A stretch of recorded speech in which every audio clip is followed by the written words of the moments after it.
27 sentyabr 2025-ci il tarixdə Ağdamda Azərbaycan Respublikası Prezidenti cənab İlham Əliyevin 2020-ci il 2 dekabr tarixli sərəncamına əsasən təsis edilən Anım günü ilə əlaqədar tədbir keçirilmişdir. Rayonda keçirilən əsas tədbirlərdən biri də Ağdamın Quzanlı qəsəbəsində Şəhidlər Xiyabanının girişində yeni inşa olunan Şəhidlər Evinin açılışı olmuşdur. Tədbirdə şəhid ailələri və qazilər, Ağdam rayon icra hakimiyyətinin başçısı Vaqif Həsənov, aparatın əməkdaşları, Yeni Azərbaycan Partiyası Ağdam rayon təşkilatının sədri Mansur Quliyev, hüquq mühafizə orqanlarının idarə, müəssisə və təşkilatlarının rəhbərləri, din xadimləri, ictimaiyyət nümayəndələri və rayon sakinləri iştirak etmişlər. Çıxış edən rayon icra hakimiyyətinin başçısı Vaqif Həsənov 27 sentyabr 2020-ci il tarixində Ermənistanın cəbhə boyu geniş miqyaslı təxribatına əks cavab olaraq Müzəffər Ali Başkomandan cənab İlham Əliyevin rəhbərliyi ilə şanlı Azərbaycan ordusunun düşmənə öz layiqli cavabını verərək tarixi ədaləti bərpa etməsindən, 44 günlük şanlı vətən müharibəsində xalqımızın Ali Başkomandan ölkə prezidenti cənab İlham Əliyevin ətrafında sıx birləşərək tarixi zəfərə imza atmasından, 19 sentyabr 2023-cü il tarixində Azərbaycan ordusunun həyata keçirdiyi 24 saatlıq lokal antiterror tədbirləri nəticəsində Qarabağda yerləşən qeyri-qanuni erməni hərbi birləşmələrinin tərksilah edilməsindən bəhs ediblər. Rayon icra hakimiyyətinin başçısı və tədbir iştirakçıları Şəhidlər Xiyabanını və rayonun digər kəndlərində dəfn olunmuş şəhidlərin məzarlarını ziyarət edərək onlara ehtiramlarını göstərmişlər.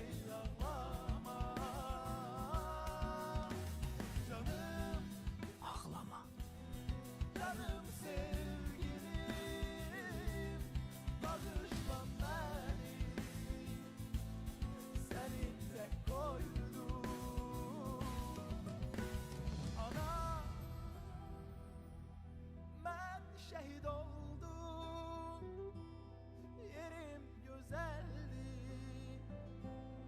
zeki ağlama, canım,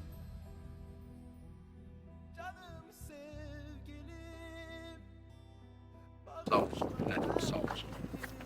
Allah Cənab Prezidentimize can sağlığı versin ki, bugünkü günü öz xalqını öz dəmir yumruğu ətrafından yığdı və bizlərlə birlikdə bugünkü gündə qələbə çaldı, millətimizin başını uca elədi.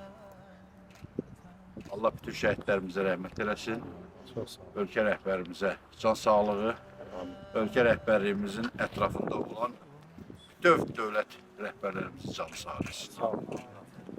Sağ olun. Sağ olun. Allah rəhmət eləsin.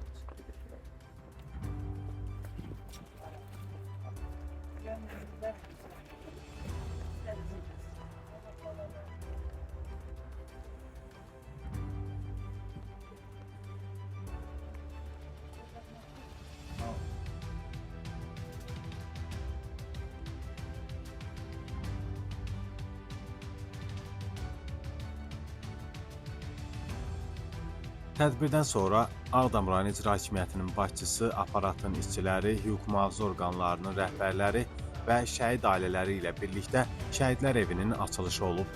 Daha sonra Şəhidlər Evində şəhidlərimizin ruhuna ehsan süfrəsi açılıb. Allah can sağlığı. Allah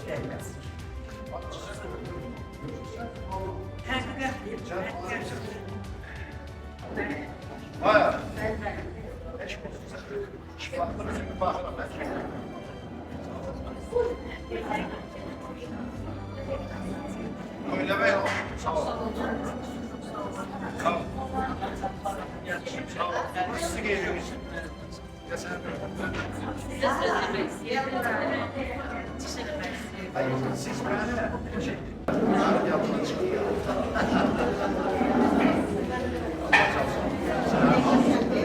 Bu evlatlık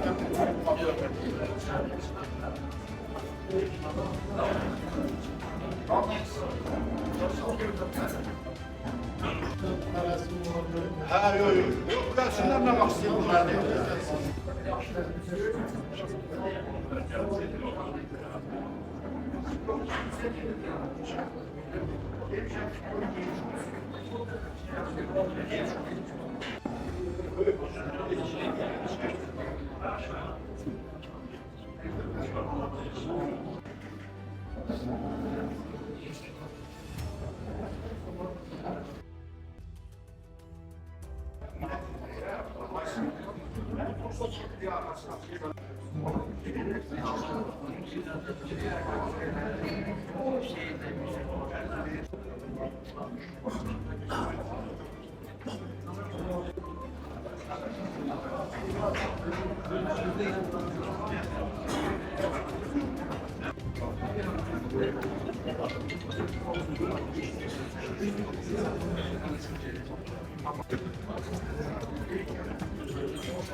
Saat 12:00-da Azərbaycan Respublikasının hər yerində olduğu kimi Ağdam rayonunda da şəhidlərimizin xatirəsi bir dəqiqəlik sükutla yad edilib.